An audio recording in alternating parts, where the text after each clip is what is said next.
everyone. This is my talk about the state of containers and how we think that AI, hyperscale, big data, and big compute will converge in the future. That's my little love child, so pretty excited to be here and talk about it. I'm Christian. I work for Docker. Worked for Docker for 7 months, but it feels like 4 years. I've used Docker since 0.7, I think it was 2014. So I'm pretty. I jumped on it when it was out there. Pretty nice. And I'm a technical account manager, so I work with the strategic and big accounts here in Europe, or in Germany rather, but also Europe. And yeah, that's me. And I would like to talk about HPC, as I said today, and how this converges into hyperscale and AI. Who of you know HPC? One? That's two, okay.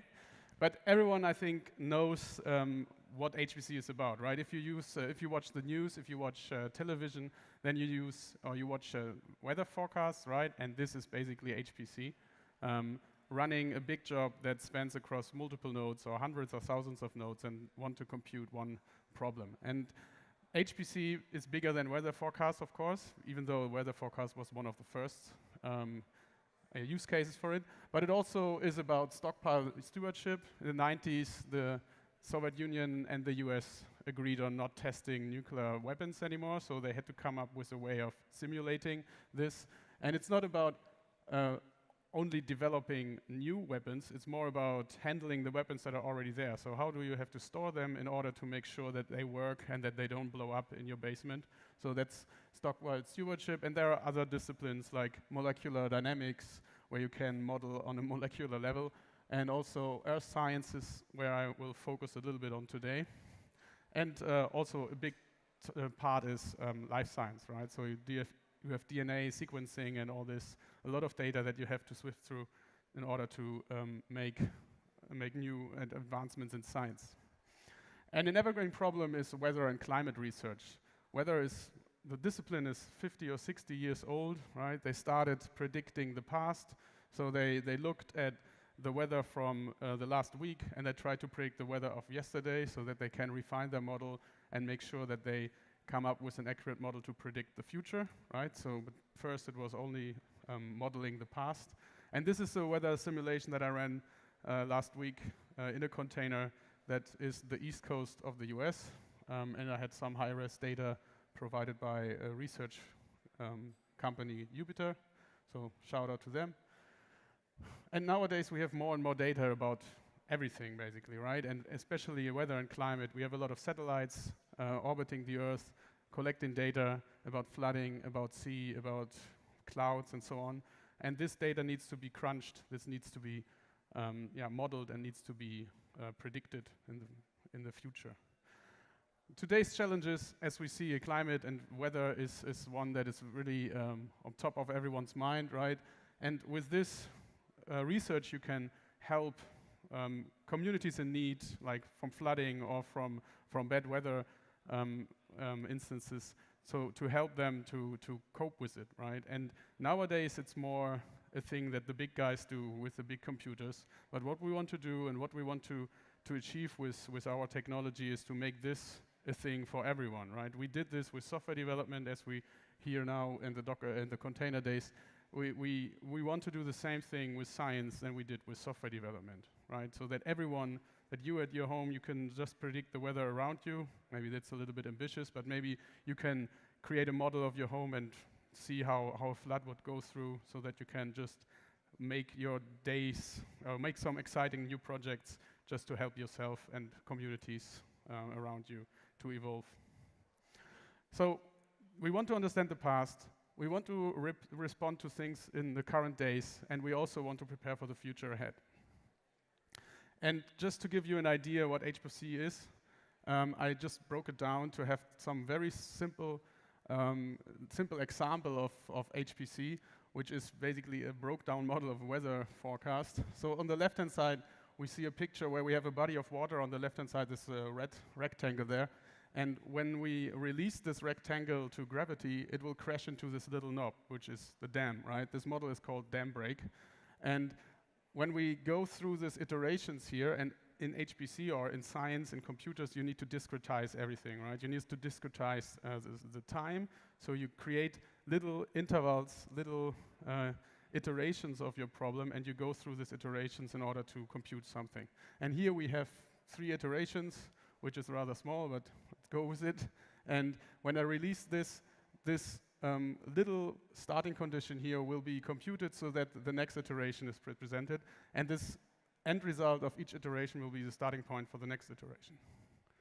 So to compute this, you cannot, of course, not skip an iteration, right? You have to go through sequentially, and this is where all the big computation needs to be present.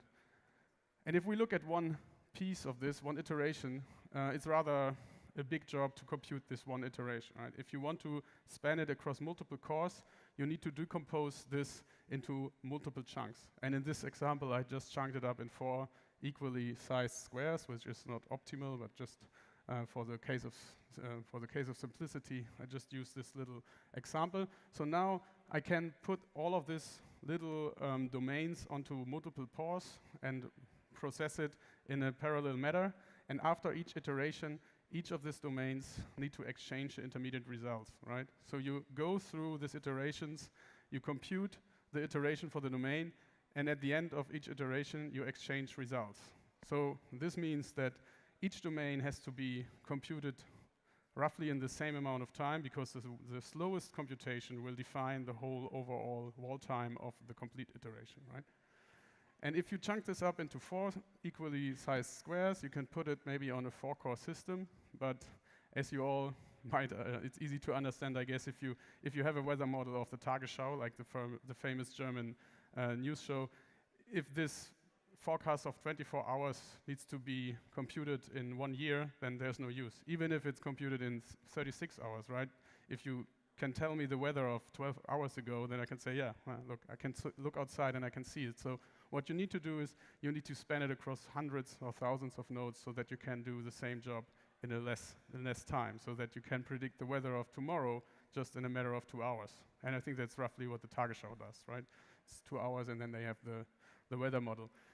And as I said, you have to exchange intermediate results in the process of computing. And on one node, it's just shared memory, so it's rather easy.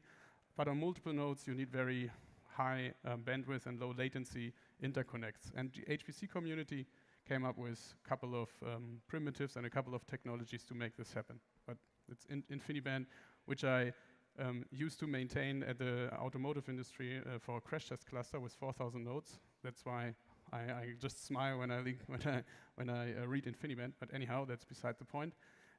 So if you want to span it across multiple nodes, you need to have fast interconnects, you need to have fast storage, you need to have fast everything. That's why it's called high-performance computing, right? And you need to have compute nodes which are equally sized and equally capable of computing, so that you have all domains and all processes computing at the same speed, so that you do not wait for an iteration on a specific domain for too much time. And to give you an idea how old this discipline is and how old HPC really is, I have like a brief history of the computational power of HPC. And we start in the 60s, like 64 or something. And this won't take long, so this could be like an hour-long talk on its own, but I just want to go swiftly through it. The CDC was the first supercomputer, I think it's fair to say, because it was half the price of the previously used supercomputers, which was an IBM. And it had 10 times the capability, the computational power. And in the parentheses, you see flops. So flops is floating point operations per second. And this first guy had 3 megaflops of computational power. And this is not like just the sheer amount of computational power, it's the power that you can aggregate of the whole system. So if you have multiple nodes, it's not the computational power of one individual node aggregated by the count of the nodes you have. It's a problem that you span across the whole thing, so that you have the real performance of this thing, of this computer. And it goes through, like the Cray was a big system or a big thing in the late or in the 70s and early 80s. They created a couple of those, which reached like 2 gigaflops even in the mid 80s. Then the Japanese took over. They had 600 gigaflops. And to put this in perspective, nowadays computer, if you have a Core i7 on your workstation or on your laptop, this processors have roughly 200 gigaflops of computational power. And the biggest processors you can buy today, the Intel Xeon Platinum, has roughly 3,000 gigaflops, so 3 teraflops of computational power. And then the list goes on. The ASCII red broke the 1 teraflop barrier in the mid-90s, was the first supercomputer using microprocessors from Intel. Also noteworthy is the BeeWolf cluster, which was the first commodity cluster using Linux. So that's where Linux entered the scene, and this was where commoditization really reached the supercomputing community. Before, everything was mostly proprietary. They had variants of Unix, but not really Linux. And from there on, Linux ate up the supercomputing scene. And nowadays, 99% of all supercomputers run on Linux. And then we go on. We had the Earth simulator, which was the big one in Japan, and the Blue Gene with around 70 teraflops. And the Roadrunner broke the petaflop barrier in the early or in the late 2000s. And Tihane 1A was the first Chinese supercomputer at the very top of the list with 2.5 petaflops. And to put this into perspective as well, the biggest single system you can buy is a DGX2 from Nvidia. It has 200 teraflops of high precision floating point operations, so 64-bit floating operations. But if it's used mostly for AI, and this is where we go through in the next couple of slides as well, and AI doesn't need 46-bit floating point. AI only needs half precision, so 16-bit floating points or even 8-bit integers. And if you have a lower precision, you can, of course, have more power, right? So this guy, if you only use it for AI, gives you 2 teraflops of computational power. It comes at a price of 400K, so maybe it's not everyone's use, and it needs 10 kilowatts of power, which is also maybe not for everyone. But anyhow, going through this list or completing the list is noteworthy. The Titan was the first supercomputer with GPUs attached to it. And then we have the Tiano Lite, which has roughly 200 petaflops. And last week, Oak Ridge announced that they will have the IBM Summit, or they installed the IBM Summit system, which is supposed to be the fastest computer nowadays. Next week, we have the ISC in Frankfurt, the International Supercomputing, where they announced the top 500 list, and the IBM Summit is supposed to be the top 1 system as of next week. So this is a brief history of the computational power. And I mean, you see that it spans across almost 60 years, right? So that's a discipline that's rather old, and with rather old, I mean it's traditional applications. That's like the definition of traditional applications, right? And with containers, we mostly focus on microservices, but what we think should be also in the mix is the traditional applications that you can port over from your existing systems to containers as well. And it's the ultimate challenge here. And the new kid on the block, of course, is artificial intelligence and deep learning. With GPUs, you have a vast amount of little cores that can do little jobs, but you have hundreds or thousands of them, so you have a lot of computational power in one GPU, compared to a CPU where you have dozens of cores, but x86 heavy cores. And with GPUs, you have a lot of computational power to do crazy things like telling you whether it's a cat or a dog, right? So you can detect objects in pictures or in movies or in DNA data or whatever you have. So you can come up with models because you have this huge amount of computational power and use this to interfere and come up with these AI challenges. Okay, so with what this got to do with containers, maybe you ask? As I said before, we want to do psyops, and it's a term that already existed. So it's sad, but I cannot claim this term psyops for myself. So what we want to do is we want to enable researchers on their workstations to refine and come up with models, and then maybe provide it to other researchers to collaborate and peer review these models, and then push the same container, the same model, into HPC compute nodes so that you can run it on big scale. And the problem in this is that normally, as I said before, HPC is something for big guys, for universities, for national labs, or for big companies, because you have a lot of hardware cost, you have a lot of ops cost, and you have a lot of hardware expertise and software expertise. And workflow and integration expertise to use these things, right? Because you have to install hundreds and thousands of nodes or 10,000s of nodes, and you have to make sure that everything works together. So it's not for everyone normally nowadays, and this is what we want to change. And I don't want to offend anyone, but having an electric pickle is maybe a cool science project, but how about if we can prep the next generation to come up at science fairs with like a spacecraft simulated, and that would be a much more exciting job than having a pickle that glows, right? So that's the goal, to enable everyone to use HPC and AI on their little machines so that they can become the next researchers that challenge the problems of our world today. And containers are used in HPC today, even though it's not a real native container. They all use our build and ship model, so they create containers with Docker files, they push it to Docker Hub, and that's the way they exchange containers. But they cannot run, or they used to, be not able to run Docker on their platform because they had some concerns of security. They need to run it on shared file systems, and they have this intermediate result exchange that is quite challenging with Docker as of today. And they came up with their own model. So they came up with their own runtime, which uses, as I said, the build and ship model that we established anyway.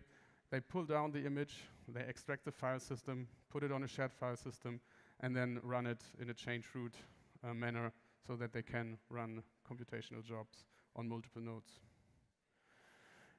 And there's a couple of, actually there are two problems. The first thing is that scientific environments are complex, and scientists are, I wouldn't say they are stubborn, but they expect things to be there, right? So you log into a login node on an HPC system, and you expect your home directory to be there, you expect GPUs to be present, you expect the network card to be present and usable, and you expect that things just work, because you are a scientist, you're not an IT guy, you just want to use it.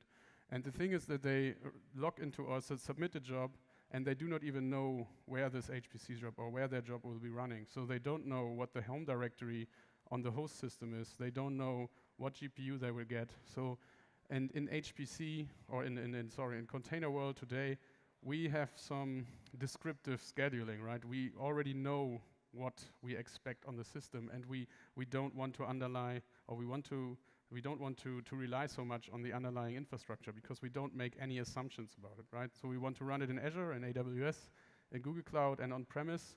So we abstracted away a lot of the nitty-gritty details of the system, and the HPC guys, they need to be aware of those nitty-gritty details. So this is where the real struggle is, and this is what we need to make sure of. So, and for instance, if you want to, as of today, if you want to use a shared file system and you just map in your home directory or everyone's home directory into your container, since you can manipulate your own user ID, you can be Bob and you can just override Alice home directory, right? So that's a problem, that we cannot make this a very secure, or we cannot make this very secure as of today. And another thing is that service and batch scheduling is rather different, right? We talk about Kubernetes, we talk about Swarm, and these are two schedulers that just descriptively create services, right? You say, okay, I want 5 web servers and they should be spread across my whole cluster, and if one goes down, please start a new one. So all of these little tasks are independent, or the pods are independent, and it's not that they can work in a concert of creating or running an HPC or a solver that spans across multiple nodes, because it's not meant to do that, right? It's not meant to do that, and it's not meant to interfere with a shared system underneath. In contrast, in HPC, they use batch schedulers, which are setting up jobs across multiple nodes. So in this case, we have only 2 nodes, right? So I run this controller, and I will have a little example in a bit. I have 2 nodes, and there are 2 agents spawning processes on behalf of the user to run this 2-node job, which is rather stupid, but let's go with 2 nodes only. And what the agents also do is they create the communication between the distributed processes. So you run a 2-node job, and as I said, you need to exchange the results. So these agents also spin up the distributed process across multiple nodes. And I have a little demo for that. And demo gods, I hope you are with me. So here we have a 4-node cluster, and maybe I can show you the Docker compose file I used to spin this up. So I have one controller here, and I have 4 workers running an open MPI container. And if I log into one of the workers, I have 2 partitions with 4 nodes each, and if I want to run a command, I can just use srun to schedule a process on one of the jobs, one of the nodes. And if I want to run it on all 4 nodes, I tell them, okay, execute hostname on all 4 nodes. Okay, that's not super exciting, but if I want to run it in a distributed manner, and I have a little, let me just do MPI run. So now I use MPI, which is message parsing interface, which is the communication library to exchange intermediate results. And I have a little, where do I have it? Hello. I have a little MPI program, which I wrote myself. And I'm not a C programmer, but this is one.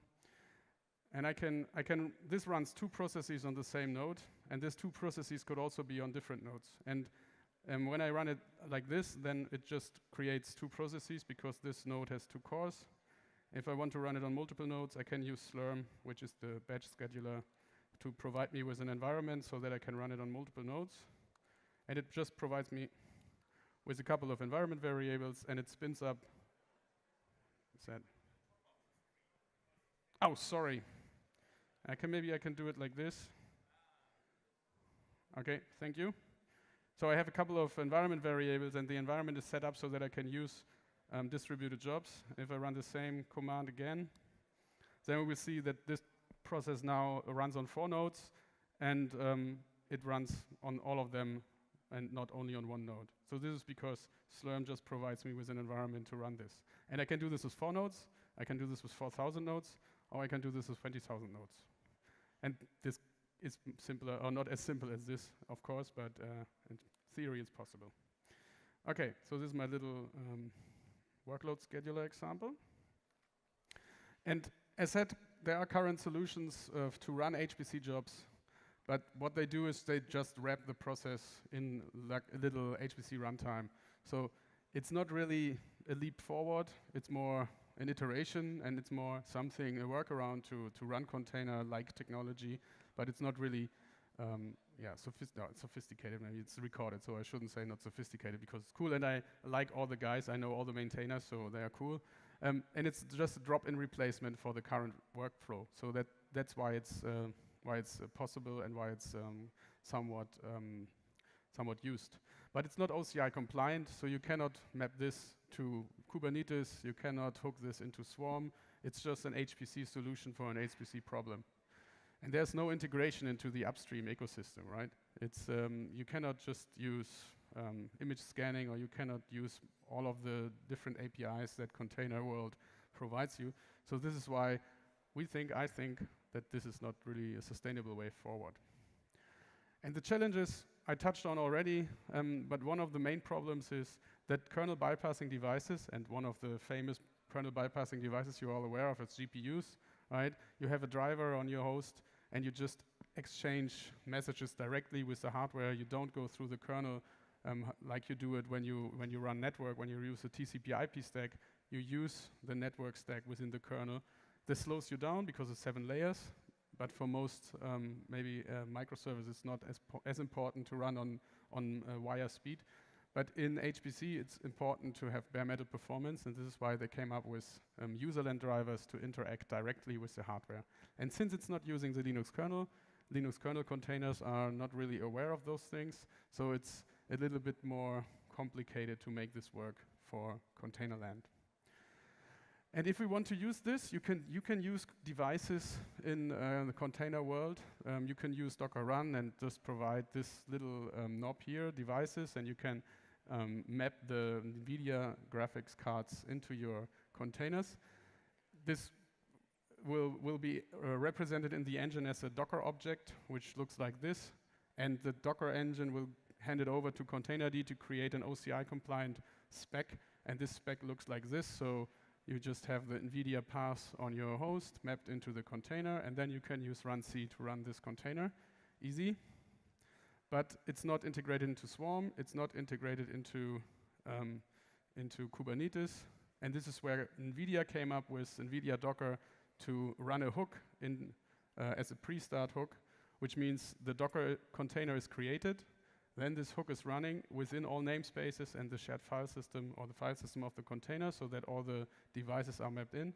And I know it's a beginner talk, so maybe I lied about the beginner one, but maybe you can bear with me. So this is like the thing, 10 minutes. This is the thing that Nvidia came up with. One of our engineers, Michael Crosby, he integrated the same thing into Containerd, and I have a little hack that I placed in the very top in the engine to override the configuration you provide when you create a container on the engine so that you are able to do all the things that I mentioned before. So with this Houdini plugin, I call it, because it's magic, you can have a host-specific configuration to map in the devices on the host. You can have a host-specific configuration, and we see this down here. You can map in the home directory that is specific to this container. You can map in all kinds of stuff. And also important, you can pin the user of the container to the user that is supposed to run this. And this is the problem of and I will just briefly show you the little demo, and since I have only 10 minutes left, I will make it a brief one. So maybe I should create another thing down here. Close this, so it's a little bit more on top. So here I'm user Docker, and if I want to write something in the home directory of Ubuntu, of course, permission denied. If I would do this with root permissions here, of course I can do this, right? I have to map in the home directory. Speed up a bit. Home. I can of course do this. Maybe I should. Sorry. Yeah, you're right. Touch. Here we go. Of course, we all know this works. And if I use my Houdini plugin, enable Houdini, I will override the user. I will override a couple of things. So I will override the user to the user that I'm already are. I will map in some devices. I will actually bind mount a couple of things that I predefined on the host so that I don't need to know in advance where the home directory is and so on. And I can even run Nvidia CUDA stuff. So here I'm doing the same thing, like Houdini enable true. I map in a couple of Nvidia devices, and this Nvidia SMI command will just show me a list of all the nodes or all the GPUs I have in this system. And also, please note that this Ubuntu image has no awareness of CUDA or Nvidia drivers, right? And because I'm mapping in the CUDA drivers and I'm mapping in the driver on the library of CUDA, I'm able to just have the same CUDA driver in the container that the host provides me. And reason being that if I'm not knowing in advance where this container will run, I cannot pre-package the Nvidia driver into the container, right? Because maybe in some cases I have Nvidia 384, in other cases I have 371 or whatever. And with this Houdini plugin, you can just use whatever Nvidia drivers on the host. The other direction. And by providing this, and this is a crude hack, engineering likes it a little bit, but not too much because it's just not very secure what I'm doing. It's just a showcase. But once we put this into Containerd, most likely, or it will gravitate, we can leverage HPC in the enterprise and enterprise in HPC. So with this, you can run your AI jobs on multiple nodes. You don't have to spend 400K for a 16 GPU single node system. You can just run it on multiple nodes, and you can have a CUDA or a Kubernetes workflow that does some AI. Then maybe, for instance, as an example, you have personalized medicine. So you have medicine that is created due to an HPC simulation. Then you thrift through the patient's data. You try to individualize a certain treatment. And with this AI data, you can then run a simulation to individualize this treatment for a specific patient. So it's combining AI and HPC and hyperscale just as this. And so we can do this. And with this, I will close. So I'm almost on time, I think. So nowadays, non-GPU workloads are the thing that we support, right? Microservices. So nothing that really reaches out to the system underneath. to get on par with Nvidia Docker and to make this first step, we need to map the devices, as I showed in this little example of mine. We need to map the devices into the container so that you have a single node job that runs on local storage and you can do what you can currently do. But to look a little bit forward of what we need to do in order to make this a sustainable roadmap for our customers is we need to map in shared file systems so that you can have the 30 petabyte file system in Berkeley, for instance, to have a lot of cat and dog data that you can go through, and you cannot put it on your local storage. So you have a single node, but shared storage, and you need to pin the user ID and the group ID. And once you master this, and your model does not fit in one node anymore, you need to expand this model across multiple nodes. So you need to exchange intermediate results between these nodes. So you need to exchange results with MPI, which I showed with my little Hello World demo, right? And this is really where you will end up once you start the journey with GPUs. And you can buy big systems, as I said, 400K, Nvidia, but if you want to do it with commodity hardware and you want to do it cost effective, then you need to use more nodes, cheaper nodes, and then you can do the same thing. And this is where we actually reach HPC. So an MPI job running on a shared file system using device drivers or devices that are on the host, this is actually where HPC is. And as I said, I ran a crash test simulation cluster in an automotive company in the south. So this is where we have HPC. And this is where we will land. This is why we think that we should not just approach the beginner's use case, we should approach the advanced use case, which will also lead us to be an HPC workload, not scheduler, but supporting HPC workloads. And if you don't trust me, then you can trust Thorsten from ETH Zurich. He did a little analysis on deep learning, and what he found was that GPUs are the most prevalent device to accelerate the AI journey, and also more and more nodes are used to do AI use cases. So this is where we will land at the end. And so we can reach Docker for Science. And this, Christine, thanks Christine for the picture, anyhow. So yeah, this is where we will land in my opinion and in our opinion as well. And this is where we want to go, so that we can enable scientists to use containers and to do the same cool revolution that we did with software development, also in science, and then we can challenge climate change and all this. So that's my talk. Thanks. I think we have 3 minutes for questions. Questions? At least one question, because I want to throw this thing. No? Here we go. Almost. How does this play with Kubernetes if you want to schedule workloads amongst several scientists and so on? There is GPU support in Kubernetes, currently evolving. The thing is that this only supports single node use cases. And shared storage, when you have a big file system that you want to map in, like only bind mount from the host, you cannot pin the user within Kubernetes as well. So it's just the beginner use case that you can do with Kubernetes, but the more advanced use cases, the intermediate and the advanced use case, you cannot do. And to be honest, in HPC, they won't support or they won't use Kubernetes and Swarm. We have to just provide them with the building blocks first and then let them grow, let them use their workload schedulers. As I showed Slurm and all this, they are 30 years old. They won't adopt everything. They would say, okay, give me some building blocks and let me go into my basement and fiddle around with it. They don't want to embrace everything that we do, right? It's just baby steps. Maybe some will do Kubernetes and Swarm if it's only a single node job because it's cool and fun, but I think for the more big systems, they want to adopt it slowly. And if Kubernetes provides multi-node shared file system support, and maybe Heptio can make this work, then we will do this, but we need to start somewhere. Thank you. Okay? It's fun, isn't it? Okay, thanks guys.